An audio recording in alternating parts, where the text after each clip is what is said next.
semua. Assalamualaikum dan salam sejahtera. Bertemu lagi dengan Cikgu Hayati pada kali ini. Kita akan belajar Sains tahun 4. Baik, tema yang akan Cikgu sentuh pada kali ini ialah Sains Fizikal dengan tajuk Sifat Cahaya. Cikgu akan sentuh standard kandungan 5.2 iaitu pantulan cahaya. Di akhir pengajaran nanti, murid-murid cikgu harap dapat menyatakan bahawa cahaya itu boleh dipantulkan berdasarkan aktiviti yang akan cikgu jalankan. Dan cikgu harap murid juga dapat memerihalkan kegunaan pantulan cahaya dalam kehidupan seharian kita dan juga dapat menerangkan ataupun mempelajari tentang gambar raja sinar pantulan cahaya.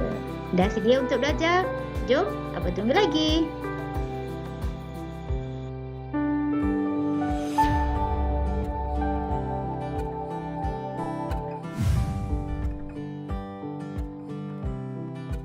Baiklah, cuba murid perhatikan gambar ini. Cantik bukan? Okey, apa yang cikgu nak murid perhatikan ialah cuba lihat di bahagian bawah permukaan air ni. Di permukaan air, apa yang murid perhatikan? Ya, adanya gambar gunung-gunung ni, iaitu image. Image gunung yang terbentuk pada permukaan air. Baik, itulah yang akan cikgu ajar pada kali ini ialah tentang pantulan cahaya. Baik, cuba murid tengok gambar ini. Apa yang dapat murid perhatikan? Apa yang murid perhatikan? Seorang lelaki sedang menghadap cermin. Dia boleh nampak imej dia dalam cermin. Jadi apabila kita melihat cermin, kita dapat melihat imej kita terbentuk pada cermin. Baik, fenomena inilah yang dikatakan sebagai pantulan cahaya. Sekiranya kita tak nampak imej kita daripada cermin, bermakna tiada pantulan cahaya ataupun imej itu tidak dipantulkan ke mata kita. Baik, tahukah murid-murid bagaimana ini boleh berlaku? Bagaimana imej itu boleh terbentuk pada permukaan cermin? Fenomena ini berlaku kerana cahaya yang menyinari ke arah mata kita sebenarnya dipantulkan ke arah cermin. Dan cermin itu pula memantulkan imej ke arah mata kita. Itu menyebabkan kita boleh nampak imej kita sendiri di dalam cermin. Sebab adanya pantulan cahaya. Mata kita, muka kita menghadap cermin dan cermin itu memantulkan semula imej kita ke mata kita menyebabkan kita boleh nampak imej kita dalam cermin. Baik, cuba murid perhatikan gambar ini. Apakah yang kamu nampak? Ya, kamu nampak ada imej yang terbentuk pada permukaan lantai berjubin ini. Kenapa imej ini boleh terbentuk? Sebab permukaan berjubin ini ialah satu jenis permukaan yang berkilat, licin. Oleh sebab itu, semua imej yang ada dalam bilik ini seperti jam besar, kerusi, sofa ini imej dia terbentuk pada lantai yang berkilat.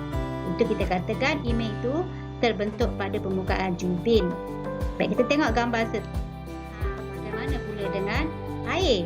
Kalau tadi murid semua tahu bahawa lantai berjubin itu licin, berkilat. Tapi ini permukaan air. Baik, permukaan air walaupun berada di mana sekalipun, sekiranya air yang jernih, kita boleh nampak imej yang ada di sekeliling kolam ini terbentuk pada permukaan air. Sebab apa? Sebab permukaan air ini jenis permukaan yang orang kata jernih.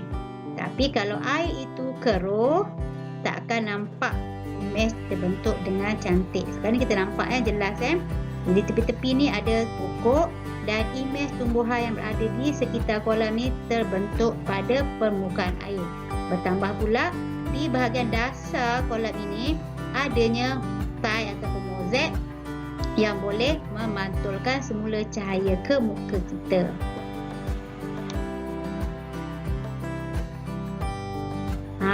Bagaimana pula dengan objek ini? Ini ialah periuk ataupun kita katakan logam. Tak semua periuk boleh menghasilkan imej. Kalau periuk itu permukaannya warna hitam, periuk dah lama kita guna, dia tak akan ada imej yang terbentuk. Tapi ini ialah periuknya masih baru dan masih berkilat. Oleh itu akan terbentuklah imej pada setiap permukaan periuk ini. Nampak ni. Jadi imej ini boleh terbentuk pada permukaan yang pertama licin, berkilat. Licin dan berkilat dan juga rata. Kalau permukaan itu keras tetapi tidak rata, jadi imej yang terbentuknya tidak jelas.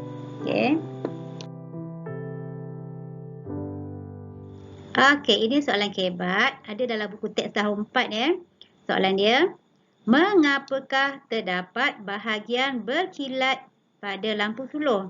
Ini bahagian berkilat tepi ni. Kenapa? Kenapa dia letak bahagian berkilat, logam berkilat ni pada lampu suluh? Sebenarnya bahagian berkilat ni ada fungsi dia, iaitu supaya cahaya dapat dipantulkan dan kecerahan cahaya yang terhasil bertambah terang. Jadi sebab itu lampu suluh kita tengok bahagian tepi-tepi ni ada logam yang berkilat untuk menambah kecerahan lampu suluh kita. Jom kita buat uji kaji sains bersama dengan cikgu. Kamu boleh rujuk buku teks kamu. Kalau murid tahun 4 boleh rujuk. Baik, uji kaji ini kita nak melihat bagaimana cahaya dipantulkan dengan menggunakan pelbagai objek. Di sini cikgu gunakan, yang pertama cikgu guna sudu logam. Cuba perhatikan video ini. Nampak tak? Ini ada sedikit cahaya yang terbentuk pada tembok ni. Kita menggunakan sudu logam. Jadi sudu logam ini apabila terkena cahaya, dia boleh memantulkan semula cahaya. Nampak?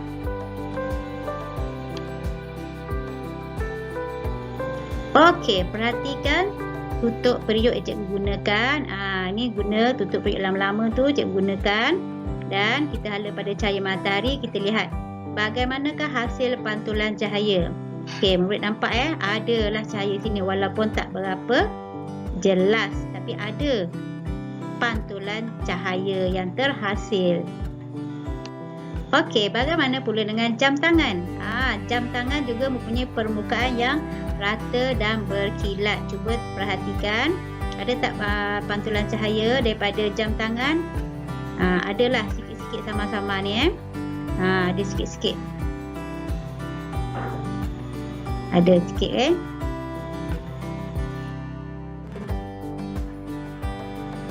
bagaimana pula dengan cermin muka? Ini cermin yang berkilat, permukaan dia berkilat dan licin. Cuba perhatikan pantulan cahaya yang dihasilkan. Begitu jelas, begitu terang, nampak. Dapat jelas pantulan cahaya dapat dihasilkan oleh cermin muka. Baiklah. Setelah kita menjalankan uji kaji, mari kita tengok soalan. Berdasarkan pemerhatian daripada aktiviti yang dijalankan, apakah sifat cahaya yang sedang diuji? Apa yang sifat cahaya yang cikgu terangkan berdasarkan pemerhatian telah kamu perhatikan sebentar tadi? Hari ini kita nak kaji ialah sifat pantulan cahaya atau cahaya itu boleh dipantulkan. Baiklah, soalan seterusnya. Ini soalan yang cikgu ambil juga daripada buku teks kamu. Kamu boleh rujuk buku teks kamu pada muka surat 95. Buku teks tahun 4, muka surat 95. Jika kertas digunakan untuk menggantikan sudu besi, apakah yang dapat kamu perhatikan? Dan berikan alasan kamu. Baik, jika kita gantikan sudu besi tadi, kamu nampak ada sikit pantulan cahaya. Baik, bila kita gantikan sudu besi dengan kertas, dah tentulah tiada apa-apa yang diperhatikan ataupun tiada cahaya yang terhasil. Sebab kertas bukanlah pemantul cahaya yang baik. Sebab kertas, kamu bayangkan kertas tidak ada permukaan yang berkilat. Sebab itu tidak ada pantulan cahaya. Baiklah, cikgu masuk sedikit info sains. Okey, bulan bukan sumber cahaya. Bulan kelihatan bercahaya pada waktu malam kerana bulan memantulkan cahaya matahari ke bumi. Ya, betul. Okey. Bulan ni adalah sejenis sebuah orang kata satelit semula jadi. Dia bukan sejenis bintang. Okey, dia tidak ada cahaya. Dia bukan mengeluarkan cahaya seperti matahari. Tetapi kita boleh nampak cahaya bulan pada waktu malam kerana bulan ini telah memantulkan cahaya matahari ke arah bumi. Kita berada di kawasan bumi, kita melihat ke arah bulan, kita nampak cahaya bulan pada waktu malam kan. Sebenarnya bulan itu telah memantulkan cahaya matahari ke arah bumi menyebabkan kita nampak bulan itu ada cahaya. Jelas Okey, baiklah. Seterusnya kita masuk kepada kegunaan pantulan cahaya. Jadi murid juga bolehlah merujuk buku teks kamu. Okey, pada muka surat 97. Apakah kegunaan pantulan cahaya dalam kehidupan seharian kita? Baik, cuba lihat yang pertama. Ini ialah cermin sisi kereta. Okey. Kegunaan cermin sisi kereta ialah membolehkan para pemandu melihat kenderaan lain di bahagian belakang ataupun bahagian sisi.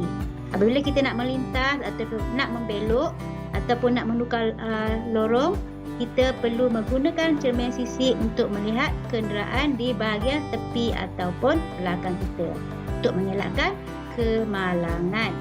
Baik, seterusnya ini ialah cermin cembung. Biasa kamu jumpa cermin cembung ini di selekor-selekor yang diletakkan untuk membantu para pemandu melihat kenderaan dari arah hadapan untuk mengelakkan kita bertembung. Okay, selain pada itu, mungkin kamu pernah nampak cermin ini terdapat di dalam kedai-kedai ataupun dalam 7-Eleven, dalam pasar raya.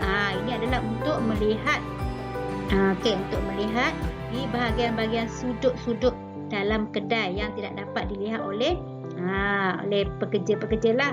Jadi pekerja ini boleh lihat apa yang berlaku, sama ada berlaku kecurian ke ataupun ada yang tak kena dalam kedai, jadi dia boleh nampak menggunakan cermin cembung. Okey, selain pada itu, pantulan cahaya juga digunakan oleh doktor-doktor gigi. Okay, doktor-doktor gigi menggunakan cermin pergigian ni untuk melihat gigi-gigi pesakit yang di bahagian belakang, di bahagian belakang yang tidak dapat dilihat dengan mata. Jadi dia menggunakan cermin pergigian untuk melihat gigi-gigi di bahagian dalam yang tak nampak. Okey, bahagian dalam ni. Lagi kita ada cermin. Biasa tak kamu pergi di kedai-kedai kasut, kamu nampak ada cermin di kedai kasut. Kegunaan dia membantu para pelanggan menggunakan cermin tersebut melihat kasut yang dibeli itu adakah sesuai untuk dipakai. Dan lihat cantik ke tidak kasut itu, sesuai ke tidak dengan kaki kita. Itu gunanya cermin di kedai kasut. Kita juga ada cermin di kedai gunting rambut. Siapa-siapa yang biasa pergi gunting rambut di kedai gunting, kamu akan melihat selain pada cermin di bahagian depan, di bahagian belakang juga ada cermin. Apakah kegunaan cermin? Ataupun kadang-kadang tukang gunting itu memberi kita cermin dan dia meletakkan cermin itu di bahagian belakang kepala kita, bahagian rambut kita, supaya kita nampaklah bahagian rambut yang telah dipotong itu. Ada sengit ke, kita setuju ke ataupun nak minta repair, kita beritahulah. Jadi kita boleh nampak apa yang berlaku pada rambut kita di bahagian belakang. Seterusnya ini penting, periskop. Periskop ini digunakan oleh kapal-kapal selam untuk melihat sebarang objek yang ada di permukaan air. Biasanya kapal selam ni dia berada di bawah, di dasar laut, di bawah laut lah.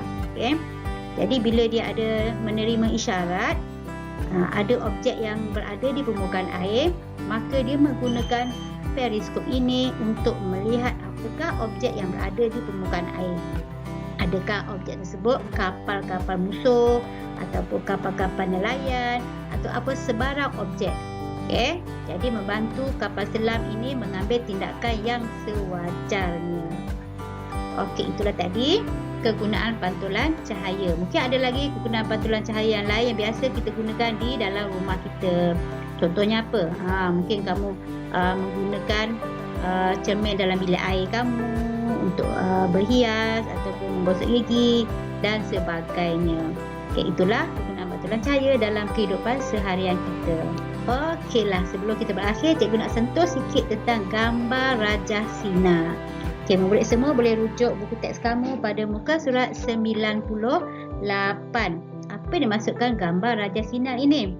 Okey, gambar rajah sinar ini kita nak lihat iaitu cahaya mana, arah cahaya dipantulkan dan juga bagaimanakah pantulan cahaya itu terhasil ataupun terbentuk dengan menggunakan sekejap lagi kamu tengok video yang cikgu berikan. Kita gunakan kotak hitam, kotak hitam dan juga kertas putih untuk kita melakarkan arah sinar yang dituju dan juga arah sinar pantulan.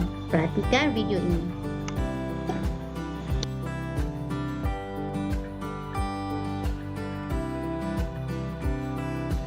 Okey, kita sediakan sebuah kotak hitam yang ditembuk lubang di bahagian tepi.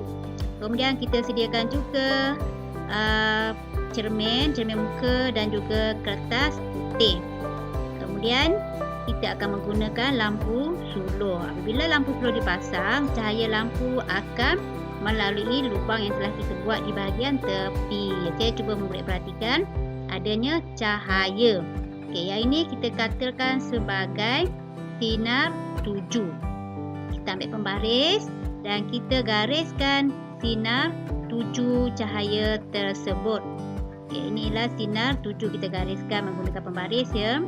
Kemudian cahaya tersebut telah terkena pada cermin dan pantulan telah terhasil. Maka akan terhasillah sinar pantulan. Jadi kita dah lukis pada kertas putih tersebut. Jadi itulah kita katakan bahawa sinar tuju dan sinar pantulan.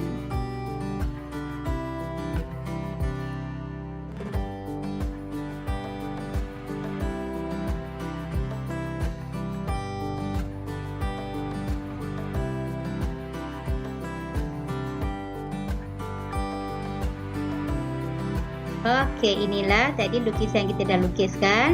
Yang ini ialah cahaya tuju dan yang ini ialah cahaya pantulan. Okeylah, dengan berakhirnya gambar rajah sinar ini, maka berakhirlah pembelajaran kita pada kali ini. Semoga apa yang dah cikgu terangkan pada kali ini memberi sedikit sebanyak pengetahuan kepada murid semua di luar sana. Okey, itu saja. Selamat belajar semua. Bye.